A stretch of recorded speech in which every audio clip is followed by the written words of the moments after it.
My friend Mark Levin. How are you, sir? I mean, look, I'm great. Thank you. What is your take on what happened yesterday in the House?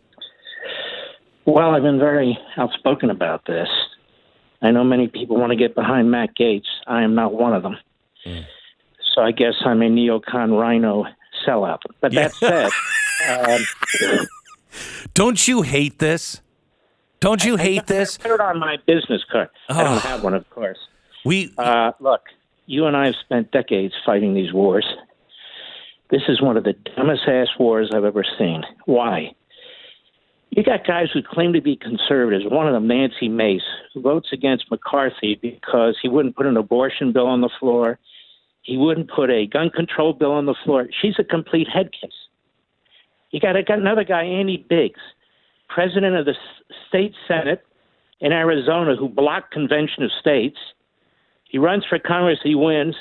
A woman replaces him, and then Arizona becomes one of 20 states passing a resolution for Convention of States. That's where my head is, Convention of States. Then you got another guy, this guy from Tennessee that nobody ever heard of before. Why is he mad? He says because McCarthy criticized his religion when he spoke to him. By the way, I'm not a special pleader for McCarthy, and I'm not a special pleader for Gaetz. I call him as I see him, as do you.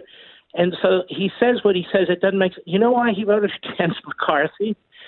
Because he chaired a subcommittee, and he said he worked really hard on this UFO issue, and he wanted to chair this committee on the UFOs, and Comer told him he's not in line to him.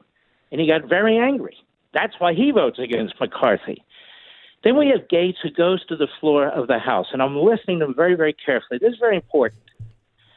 And he says, we didn't have regular order. He promised us 12 bills.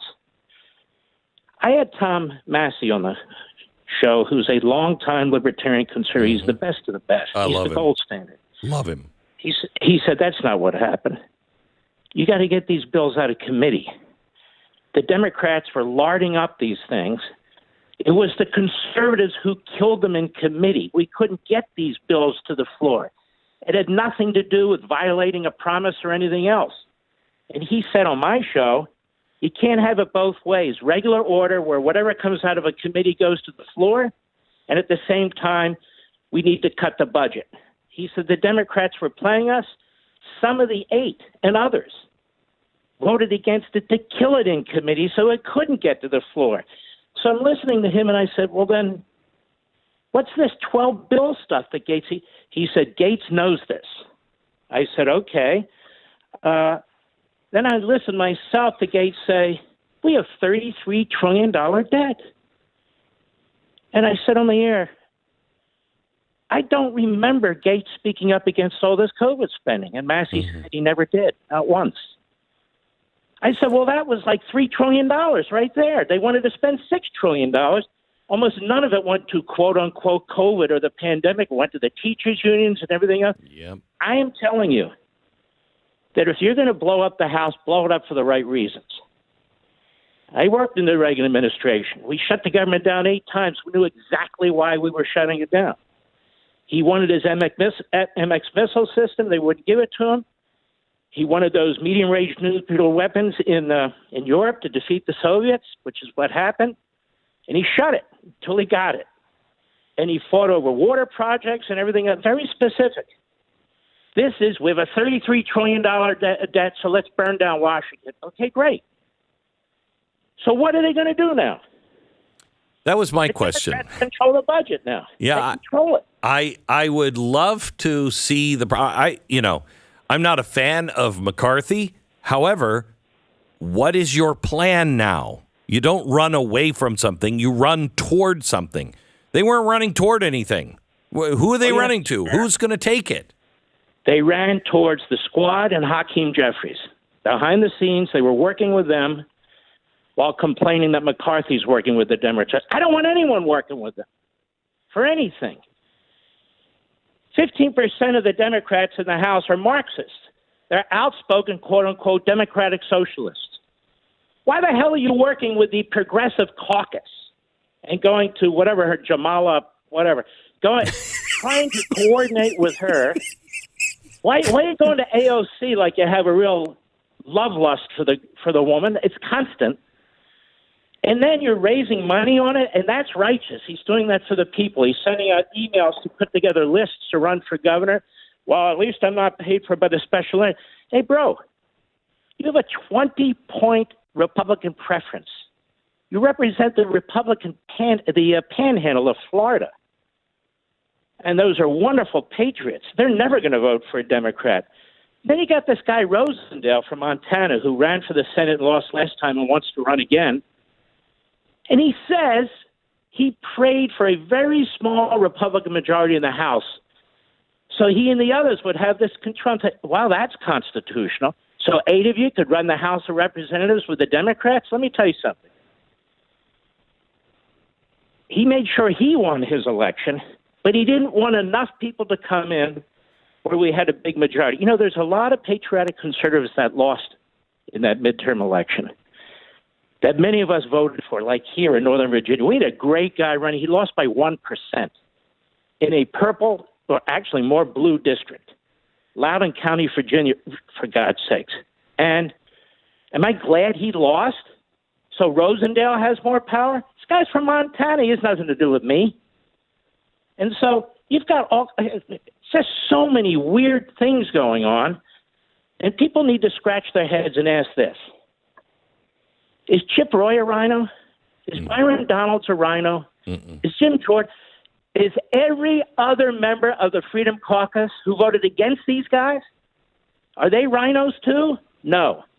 There's a difference between anarchy and constitutional conservatism. Read your Constitution, folks. There's no anarchy in there. There's no mobocracy. They opposed the mobocracy. They opposed a powerful central government. You know this. They set up a complex governing system. Our only hope right now is the House of Representatives with a tiny majority. The Senate Republicans have sold us out. And here's the bottom line. That last bill that they proposed was negotiated by Chip Roy and Byron Donalds with Ted Cruz and other conservative Republicans in the Senate. The plan was that this would pass. The greatest cut in a short-term CR, probably in American history, certainly in our lifetimes. 30% protecting the Defense Department, the Border Patrol, and veterans. That was it. So that would affect the FBI. It would affect the Department of Justice. It would affect all this stuff. And it was negotiated by the conservatives, get it to the Senate, so we have some leverage over Mitch McConnell, who's a real SOB, that guy, selling us out every time. 5 of them killed it. They said, no, shut the government down. They said, shut it down? This is better. We don't know what we'll get if we shut it down. Do this. And we have the support. We negotiated with the rhinos and everything else. They're with us. Let's do it. And they killed it. That's why I've had it with these people. And people shouldn't just follow them. Wow, they were really going to do it. They're doing nothing. Zero. And I'll tell you one other thing. I would not negotiate with Hakeem Jeffries and these Democrat Marxists and the Squad and all the rest of them if you put a gun to my head. These people are destroying our country at every turn. They are the enemy, not adversaries. They are the enemy. And you're cutting deals with them. You're throwing in your vote with them, and then you're saying you're the true believer. You're cutting deals with the Democrat majority, and now we're going to have a bigger bloated budget.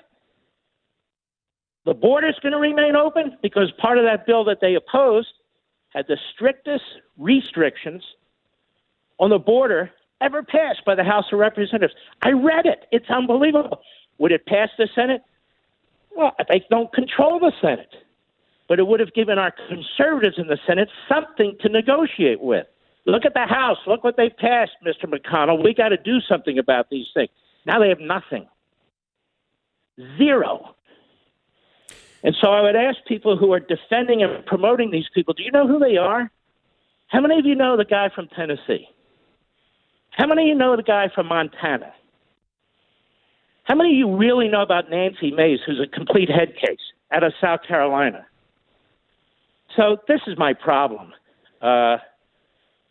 that we had good momentum going in. Forget about personalities, about McCarthy and Scalia. I don't care. We had good momentum going in, and now we're stuck. Everything is frozen. Everything. And we're attacking the most conservative body we have. If it's not conservative enough, let's fix it. The Senate's gone. The presidency's gone. The courts are gone.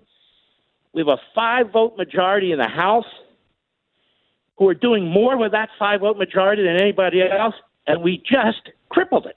I mean, what the hell are we doing? That's my take, Glenn. Well, the one thing I love about having talk show host on is I asked a question about, 11 minutes ago, and it was a great answer. So before we get to the book, how much time do you have, first of all? Can I keep you until about a quarter till? Let me see. Actually, yes. I have a lifetime, my brother. How are you? This is the opposite end of the clock for you, too. You're getting up and you're this fired up. I love it. So, Mark, first, let me ask you, do you see a plan? Is there a plan? Is there something that we're hoping for at this point? No, I'd love to see one. When Gaetz is asked who would he accept, he starts naming liberal members of the House. I'm going, holy crap. I don't know what the plan is. I don't even know who would want to be Speaker at this point. Forget about McCarthy and so forth. Thinking, okay, you're still going to have these 8. And the way this works is, from a propaganda and demagoguery point of view, these guys are going to claim victory no matter what happens. So in other words, let's say they actually pick, let's say a Jim Jordan, who I love, who I think is terrific. Yes. And they're going to say, see, if it wasn't for us, you wouldn't have Jim Jordan. They've got it all planned out. And the fact of the matter is, one of the biggest supporters of the previous speaker was Jim Jordan. And he even gave a speech on the floor. Why? I asked him. He said, because he let us do what we needed to do. He never interfered. We would tell him what we need. He'd say, if you need a subpoena, whatever you need, I'll take care of it, and so forth and so on. The Rules Committee, there were more conservatives on the Rules Committee in the history of the House of Representatives. They had Tom Massey on there, Byron Donalds on there, and another conservative, Chip Roy, who had the power to block anything and to promote anything. And so he said he's been in the House for a while now. He said he came into the same time as McCarthy did. And he said, it's never been more open, period. And he said, it's so open that everybody with a grievance was thinking about voting against him. So that's how you get the Nancy Maces in there and the Rosendales and these other people in there. And that's why I think Chip Roy's biggest problem was sometimes we have to accept victory. When we have a 30% cut and you border security bill, which is the strongest the House has ever passed, this is a 30-day bill. Why the hell wouldn't we just pass it? I said, it beats me. That's why I'm not a politician. I can't figure you guys out, to be perfectly honest with you. But so you said, Mark, that the Democratic Party, I think you said 16% are named Marxists. They are fine with being Democratic Socialist or Marxist. That's correct. How did this happen? Well, here's the truth. The fact is, and that's the point of the book, you're very good. That's a good segue there. Thank you. I just wanted to say, yeah, well, everything I know I learned from Glenn, man. He is right. You are top shelf, baby. All right. Look, here's the bottom line with this book. The book explains that the Democrat Party has never accepted America's founding. It has never accepted its principles. We wouldn't have had a civil war but for the Democrat Party. The vast majority of Americans not only didn't own slaves, they never met slaves. Even in the South, a tiny percentage, tiny, big enough, don't get me wrong, but not the vast majority of the Correct. people in the South. They were too poor to own slaves. Slavery was an abomination. And who perpetuated it? The Democrat Party. Who was prepared to destroy the country to defend it? The Democrat Party, the party of the Confederacy. Look, we don't have enough time. The book's 400 pages long, but I'll tell you this. I decided to take on their icons, FDR. Good for you. the Kennedy family, Lyndon Johnson. People are going to learn things about these people they couldn't possibly have known because the Democrat Party writes our history, or I should say rewrites our history.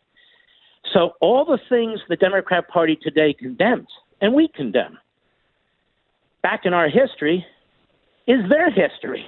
I mean, they did this to the country.